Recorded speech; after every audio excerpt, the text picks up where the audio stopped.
Hello. Today in this video, I'm going to talk about how do you select a career. Now, this is a video for people who are in universities and people who have not, selected or chosen their career yet. They're still exploring and they haven't really started working and they're still in universities or in schools and exploring what would be the best career for them, right? Many people have asked questions to me regarding their frustration in the current career, or they don't enjoy the education that they're doing and they want to make a change, and what's my advice and so on. So I thought of making a video on this. So first of all, it's quite normal, right? Being confused about your career is quite normal. I was quite confused early in my career. I wasn't too sure what I was enjoying and what I would be really good at, and it was quite a bit of a frustration for me. And when I was in school and university, we did have computers, but and internet obviously, but the access was not as as easy was it is now. Nowadays you have access to all kinds of information from your mobile phone. Back then there were hardly smartphones, or there were probably no smartphones, at least not in my hometown. And we did have to go to cafes to do search and connect with people. There were not much of information on the internet to read and to know and to learn and to explore. But things have changed. Now you have so much of information. In fact, we now have information overload, that you have so much of information that you can get you can get confused even more by just reading and watching so many people talking about this particular question. So my point is that, first of all, it's quite normal to be confused, to be overwhelmed with information early in your career when you are not too sure what you want to do, right? But I think it's good to write down at least what are the things that you're good at. I think it's not very difficult for us to assess which things we are good at or which things we enjoy in your life, right? When I was a student, I used to enjoy doing mathematics, but I was not at all good at languages. I was not enjoying social science subjects. I was not enjoying biology. I was not enjoying experiments in laboratories. When I was doing my high school, I was too frustrated with the chemistry lab experiments. So I was quite sure that I'm not going to be a chemist for sure. I'm not going to be a doctor for sure, because I wasn't enjoying biology. So you have to at least reject the things that you are simply not good at or you simply don't enjoy. Okay, just reject those things, and then you may have just a few options. Since I was enjoying mathematics, I just narrowed it down to, okay, so what are the things that I can do with mathematics? I can pursue engineering, various branches of engineering. I can pursue a career in fundamental science like physics and maths, or I can pursue something where maths is used, but it's not entirely maths, for example, in economics and finance, right? And I didn't know at that time that economics, finance also use mathematics. So I wasn't too sure. So my options were very limited to only engineering and pure science, and I preferred pure science over engineering. But I wasn't too sure what kind of career opportunities are there, and I got to know that, okay, the only career opportunity that you have in pure science is doing research or doing academic research, and that has its own pros and cons. I didn't want to do academic research. I didn't have the time and luxury to wait for another 10 years to finish my PhD and then start working. So that was out of question. But then you once you grow, you get to know a bit more about that, and then you narrow down your focus. Even though I was studying physics, which is pure science, I had to decide not to pursue it further and to change your career. So I moved to programming. I became a software engineer after doing my bachelor degree in physics. Very unusual in India. In other countries is pretty usual, pretty common in US and Europe, but in India, somebody doing physics and maths and becoming a software engineer, very unusual, right?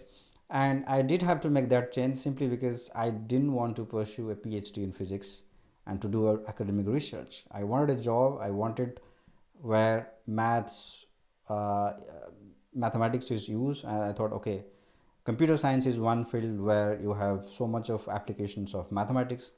So I learned discrete mathematics, algorithmic data structure, and these things are again applied mathematics. Nothing. And programming languages are also very logic heavy, right? So those things did attract to me because I was interested in mathematics. But when I actually worked in software engineering, I found that there is very little mathematics used in the real world software development. When I was being trained, I was trained in data structural algorithms, the search algorithm, the sort algorithms, the automata, cellular automata. And I think people who come from computer science, probably you guys know this better than I do. These are things actually I was taught. But when I started working as a software engineer. I didn't quite use any of these things I learned, and then things got boring, and then I had to sort of do a bit of research as to where I can use my mathematics skills. And then I got to know from some friends who were from economics background, and they were doing their masters in economics, that okay, economics is one area where you can explore, maybe there is a career for you. And that's what I did. I went for higher studies, and since over the last 10 12 years, I think 13 years now, I have been working in the field of finance after having completed my master's degree in financial economics. So that's not a very straightforward career path, right? Things have changed. There have been changes. So it's quite normal to be confused, to be not too sure, but write down which things you enjoy, which things you are good at. Find the common point, or find the intersection between what you enjoy and what you're good at. It may not always be very apparent, but explore doing a few things and you probably will like. For example, some people enjoy managing things, they must go into management. People There are people who are really good communicator, right?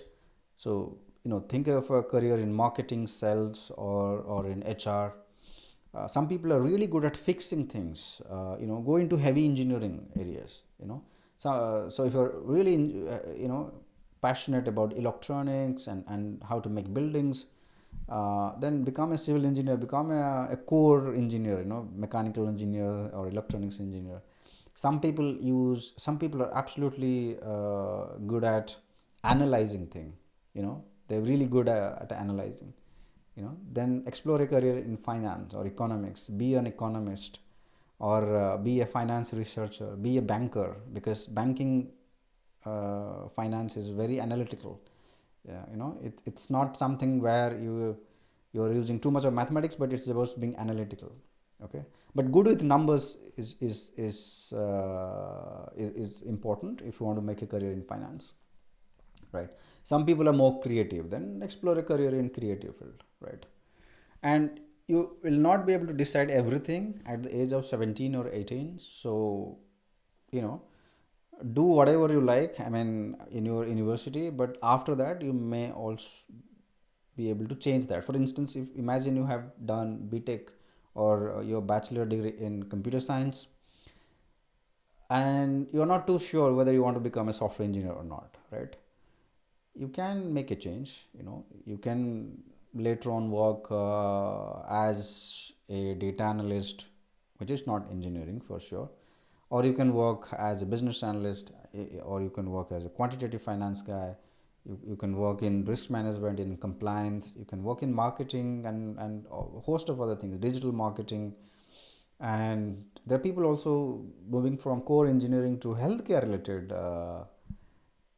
activities, and they're doing really well. So I think we people are too concerned about the academic boundaries, and we take it very seriously, but in the industry that's actually not true. But make sure that you do the exploration early in your career. So don't specialize too much early in your career. Don't settle with just one thing early in your career, especially if you don't like it. If you like it, that okay, but if you're not liking it, then try exploring 4 5 different things early in your career, especially in your early 20s, from age of 20 to 25. That's when you should explore different careers, because you have very little to lose and you can easily switch from one to other. But because after a while you will have responsibilities and all of that, and that will become much more difficult to explore. So that's when you need to explore, and whatever you like, then stick to that. The money part is also important. A lot of people say that you shouldn't worry about money at all and just do what you're passionate about. I'm not too big a fan of that. I think your profession should be an intersection of uh, your interest, your skills, and its monetary value, right? I have a lot of interest in drumming or music. I play drums once in a while, but I know that I cannot make a living out of playing drums. Okay, there are people who are doing that, but I don't think I'll be able to do that, right? So that's why I'm in a different profession, right? So it has to be a combination of all three. If there is no money, you cannot make that as a profession. It will become a hobby, no doubt, but you will never be able to make a living out of it, right? So be sure about that. But early in your career, don't be too concerned about which career path and all of that. Just explore, do internship, talk to people, listen to people, and see, just don't overthink. If you want to try your hands in finance and you are a tech guy, just do some finance, do some work in a finance company, even without money. Just go and work for 1 month or 2 months, see for yourself whether you like it. You probably will like it, and then you'll do good. I came across when I was working at some company, I think long back, I came across a guy who was an absolutely amazing programmer, and he told me that he has a background in English literature. He has an MA, Master in Arts, in English literature, and he was looking for a job in the public services, and he didn't get, and then he started working as a call center employee, and eventually he moved to become uh, you know a tech guy, and he got himself some, he started learning himself, and he eventually become an amazing computer engineer, so that is also possible. Difficult, but no doubt possible. So it's not the end of the world that you are doing something and you are not interested in, and you are too worried about that. It's good to explore a number of things early in your career to see which one you like, and do things for long term, right? Some career may be lucrative from a short term point of view, but always make sure that you think long term, right? And money is very important, right? Don't forget that. It's quite important in life. So make sure that the profession that you are in, it's lucrative enough to make you money, and you're able to lead a decent life.